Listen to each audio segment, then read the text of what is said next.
Hola, ¿cómo están? Yo soy la profesora Angélica Renepon e a comunidade sorda me conhece assim. Olá pessoal, eu sou a professora Angélica Renepon e a comunidade surda me conhece através do meu sinal, que é esse aqui. Então a gente está aqui na nossa segunda aula de espanhol, a gente está trabalhando com resolução de questões para o Enem e SSA. Nessa aula de hoje a gente vai mais uma vez trabalhar com a resolução de questões para o Enem.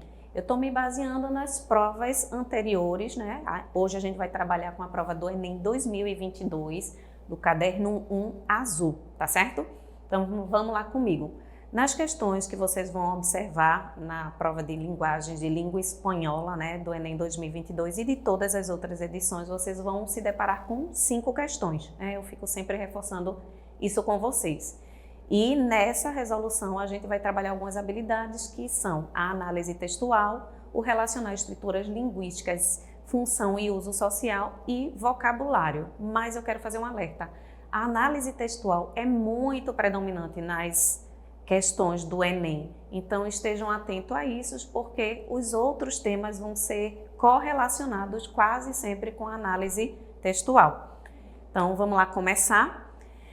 Vamos começar. Aí vocês guardam essa imagem, porque foi ela que foi trazida, né, na questão número 1 desta prova, que a gente está usando como referência, mas eu quero, antes disso, trazer alguns gêneros para vocês que são trabalhados nas provas, né? Então, as provas do Enem costumam usar textos literários, então são obras de ficção, poesias, ensaios. Trabalham também com cartazes, né, como esse que a gente agora rapidamente, e o cartaz tem que função? Tem a função informativa, de instruir, de persuadir, de informar, de divulgar, de conscientizar ou sensibilizar o leitor. Aí vem também os textos publicitários, que vocês vão encontrar em provas do Enem. Então tem propagandas, tem anúncios, campanhas de marketing, e os textos publicitários fazem o quê? Eles enfatizam as características dos produtos, eles influenciam o comportamento do leitor, eles convencem o leitor a comprar um determinado produto ou ideia. E também, sempre presente nas provas do Enem, vocês vão encontrar as charges, né? Através da interpretação de imagens e textos curtos. Então, vocês veem muitas charges em jornais, em sites, elas são muito utilizadas. Então, as charges têm que função? Satirizar ou comentar sobre questões sociais, políticas ou culturais. Antes da gente voltar lá para a imagem, eu quero ver mais uma coisa com vocês. Eu dou preferência sempre a ler o enunciado da questão antes de ler o texto, para saber o que a questão está pedindo de mim. Assim eu otimizo o meu tempo. Eu aproveito o tempo, que a gente sabe que na prova do Enem é muito curto, né? São 5 questões de espanhol, né? Se for a sua opção por língua estrangeira, mas tem todas as outras disciplinas. Então, a questão 1 vai pedir de vocês o seguinte: esse cartaz tem a função social de... Então, a gente já viu, né, qual é o caráter do cartaz, é informativo, com essas particularidades aí. E eu vou pedir ao nosso editor e captador para colocar a tela cheia agora, para a gente ler juntos, né, juntos esse cartaz aí. Eu não vou me atrever, vejam aí na tela cheia, a tentar ler uma língua originária. Eu conheço apenas o espanhol. E aí a gente vai ver que tem uma imagem, a gente vai ver nesse cartaz que ele foi elaborado, né, uma campanha da Secretaria de Educação Pública, do Instituto Nacional de Línguas Indígenas. E isso também é importante quando a gente vai fazer a análise de um cartaz. Olhar para essas logomarcas, essas identidades, para saber quem são os órgãos que estão, né, produzindo esse cartaz, porque também diz um pouco da intenção. E aí o cartaz tem essa imagem e pergunta: você gostou? Aí diz, as línguas originárias, então as línguas originárias da nossa nação guardam grande parte da nossa riqueza cultural, são uma parte viva do nosso país. Se a falamos, são reconhecidas e todas os respeitamos, protegemos nosso patrimônio nacional. Então, agora a gente volta aqui comigo para irmos para a resolução da questão, tendo em conta esses pontos importantes, né? As línguas originárias da nossa nação, elas são parte da nossa riqueza cultural, isso é importante. Se elas são faladas, elas são reconhecidas e todos as respeitam, e precisamos proteger esse nosso patrimônio nacional, junto com as identidades, as organizações, né, as instituições aí que elaboraram esse cartaz vão nos ajudar a responder à questão. Então, esse cartaz tem a função social de difundir a arte iconográfica indígena mexicana. Então, ele até tem o ícone lá que a gente viu no cartaz, porém, essa não é a função social, não se resume a isso. Vejam que tem os distratores, porque a resposta não está trazendo uma informação incorreta, porém, não é a resposta completa. E o Enem também é sobre isso, não necessariamente sobre ter uma resposta certa, mas ser certa e completa. E aí ela diz: resgatar a literatura popular produzida em língua zapoteca. O cartaz não menciona a literatura, mas a língua, que não deixa de ser parte da literatura, mas também, estando certa, não é a completa. A letra C diz: questionar o conhecimento do povo mexicano sobre as línguas ameríndias. Primeiro, a língua está errada, e segundo, não está questionando o conhecimento, está incentivando o conhecimento. E a letra D, destacar o papel dos órgãos governamentais na conservação das línguas no México. Parece certa, é um distrator, mas só que ele não está falando só para os órgãos governamentais. Inclusive, essa é uma ação de órgãos governamentais. Eles estão chamando quem? A população para isso. E aí vem a nossa letra certa e completa, que é defender a preservação das línguas originárias, garantindo a diversidade linguística mexicana. A letra E é a nossa resposta correta, certo? Então vamos para a questão de número 2, que é outro texto. O Enem costuma trabalhar com textos e muitas vezes longos, então a gente vai pular o texto. O que é que a questão está nos pedindo? No texto, o autor faz uma crítica a quê? Então a gente vai agora sim ler o texto.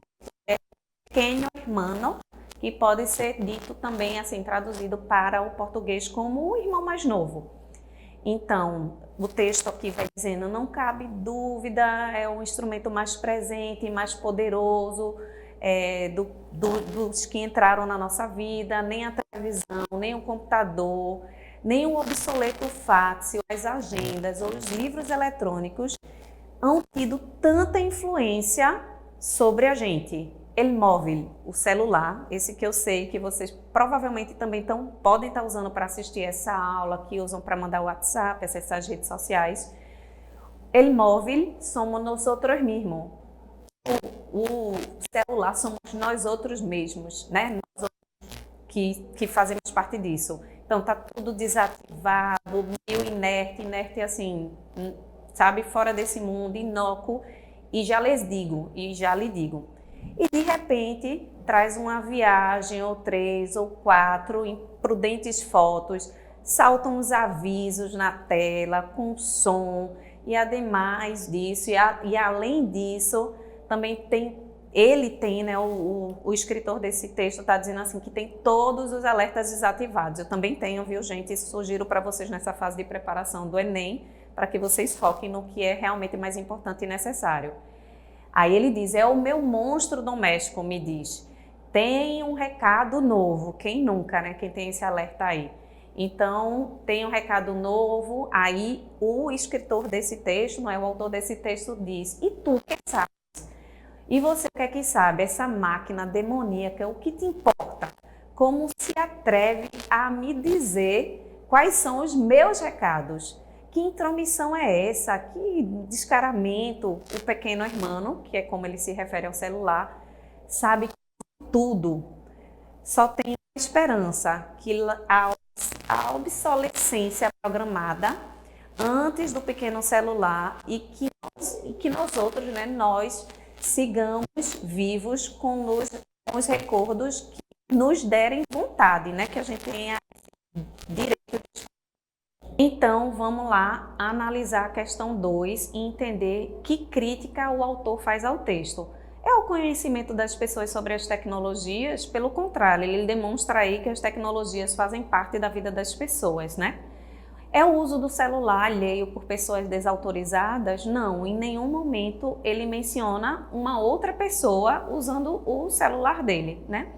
A letra C, é o funcionamento dos recursos tecnológicos obsoletos? Não, ele compara o celular, o móvel, com outros recursos tecnológicos que já estão obsoletos, como é o caso do fax.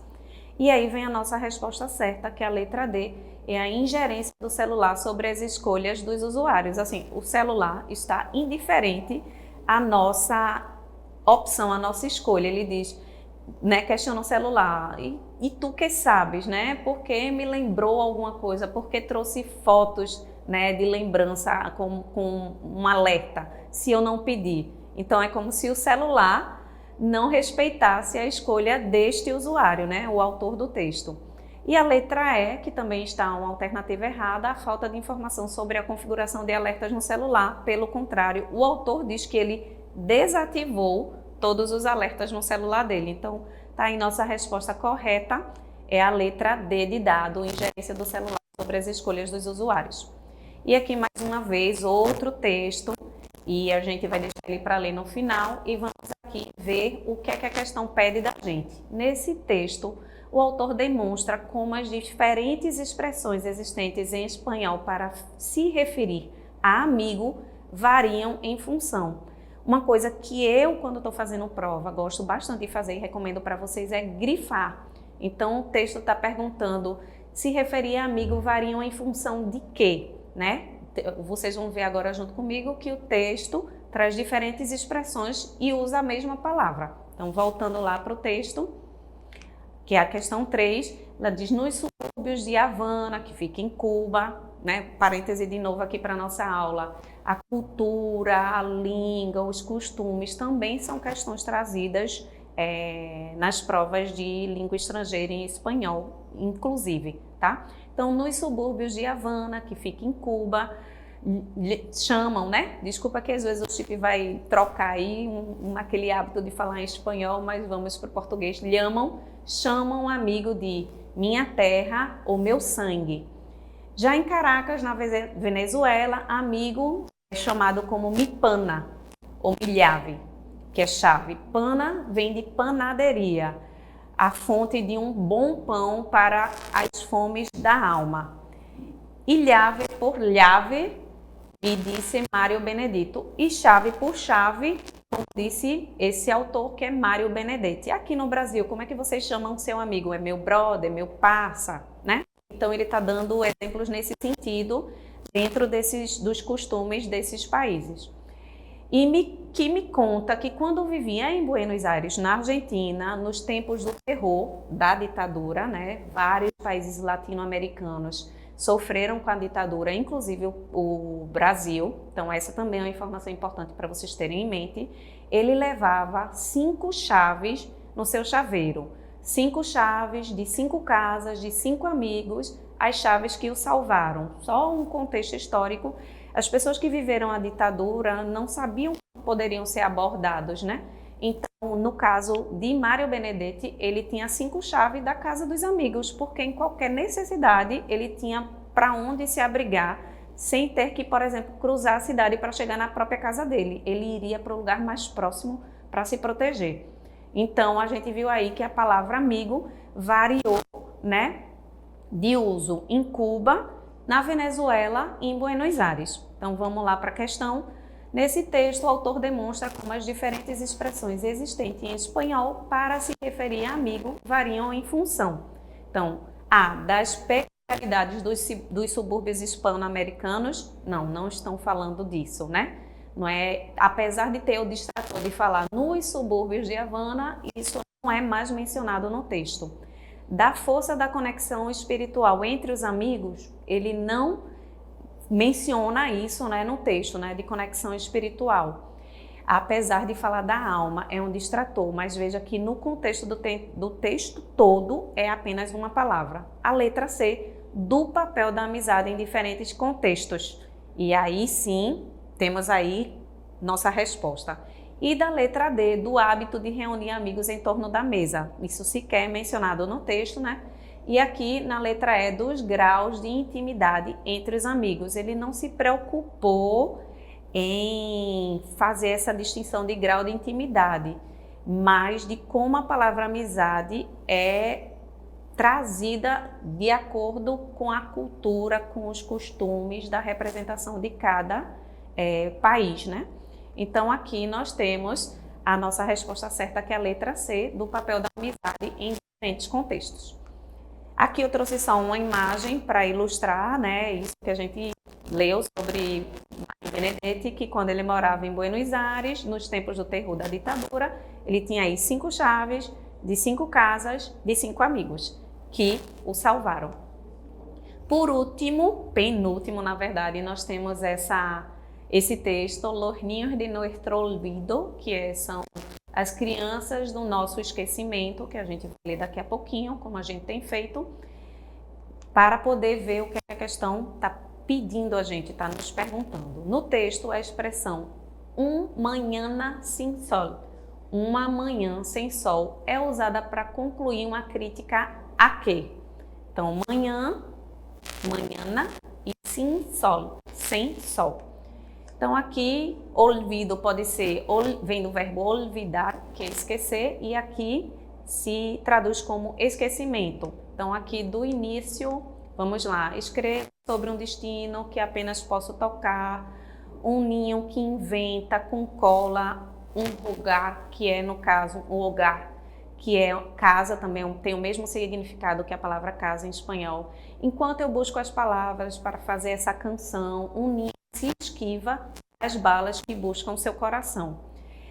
Escondido, né, abrigado, né, que a gente pode entender, por exemplo, do frio ou do terror. Em Micali, na minha rua, dorme uma criança e a piedade.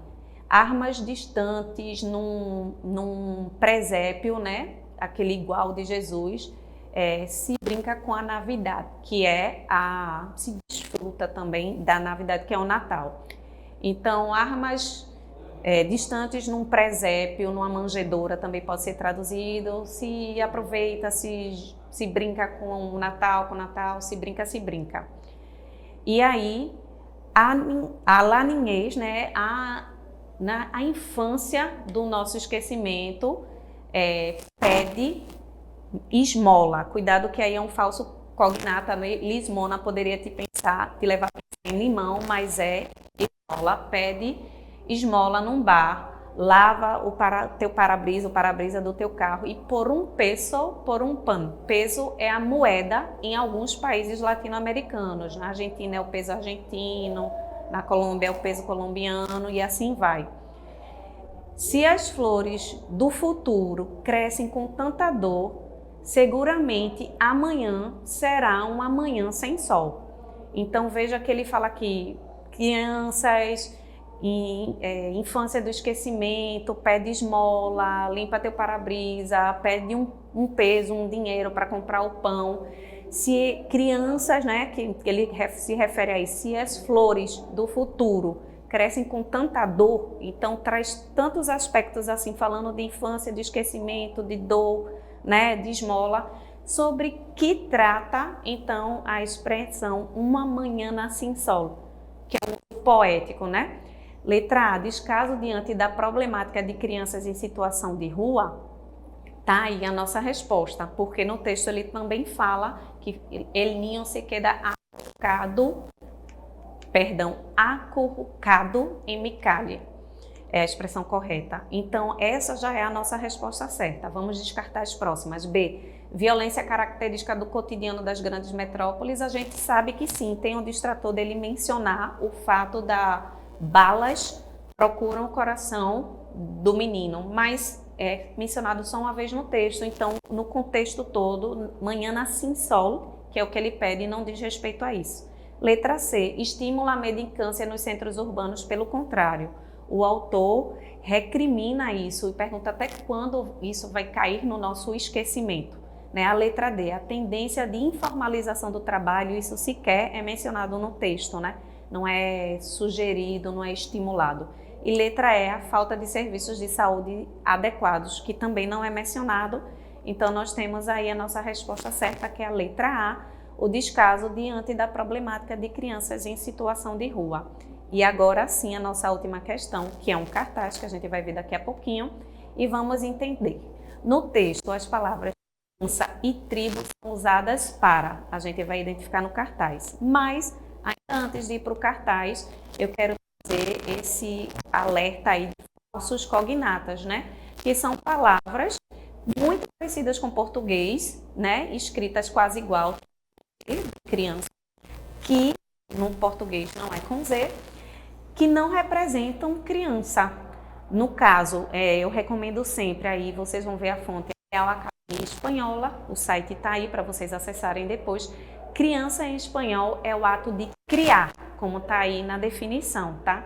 E tribo também a gente pode considerar como uma tribo de um povo indígena, mas também se refere às nossas tribos.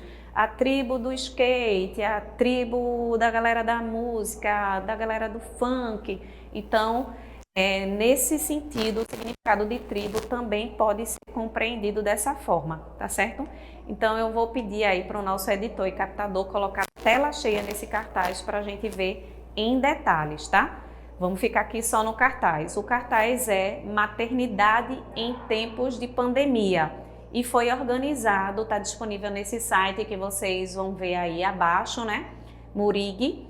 E o cartaz é por essa instituição, né? Organizado por essa instituição, Mujeres em Rede para a Igualdade de Gênero. Então, Mulheres em Rede para a Igualdade de Gênero. Vamos aí continuar com a tela cheia e o cartaz diz: maternar nunca foi fácil, é cansativo e desgastante. O fechamento das escolas, né, pelo Covid-19 aumentou o trabalho que as mães já têm. A maternidade está romantizada. Nem todas as mulheres, nem todas as mães vivem nas mesmas condições, mas ainda assim colocam o melhor para sobrelevá-lo, para levar adiante, né? Porque nesse sistema não há lugar para se queixar, ficar sentado. As mulheres foram feitas para assumir a criança, apesar das poucas ferramentas ou quase inexistentes ferramentas que o Estado, né, e a sociedade lhe fornecem para exercer a maternidade. E aí vem o fechamento desse cartaz que diz: para maternar é necessário uma tribo. A criança não deveria viver em solidão. E aí volta aqui para mim, para vocês verem, né, o cartaz completo, além da palavra criança, que foi usada aí nesse arremate, e tribo, você vê que a imagem ilustrativa também fala com a gente, né, que tem uma mãe, uma criança e tem outras pessoas ao redor. Então, a nossa resposta vai estar aí nessa parte final. Para maternar, é preciso uma tribo. A criança não deveria viver em solidão. Então, agora a gente vai voltar aqui para a nossa questão 5. E a palavra criança, que a gente já viu que não é criança, e tribo são usadas para. Criança fala de criação, de maternar, né? Evidenciar a importância de uma rede de apoio para as mães na criação de seus filhos.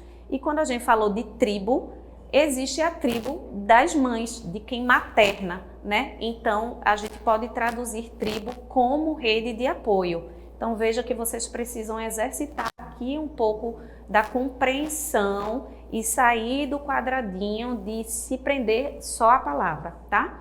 Então, essa é a nossa resposta correta, letra A. Na letra B, denunciar a disparidade entre o trabalho das mães de diferentes classes sociais. Isso é trazido do texto, mas não responde a nossa pergunta, que é sobre as palavras criança e tribo. Então, estejam atentos, porque há uma distração a respeito disso, certo? De colocar essa questão da disparidade do trabalho, mas não é nossa resposta certa. Ela é verdadeira, porém não responde a questão. A letra C, ressaltar o fechamento das escolas e creches durante o período pandêmico, é mencionado no texto, mas não aconteceu. Ratificar a romantização da dedicação das mães, isso é uma crítica presente no texto, né, que ainda existe essa romantização.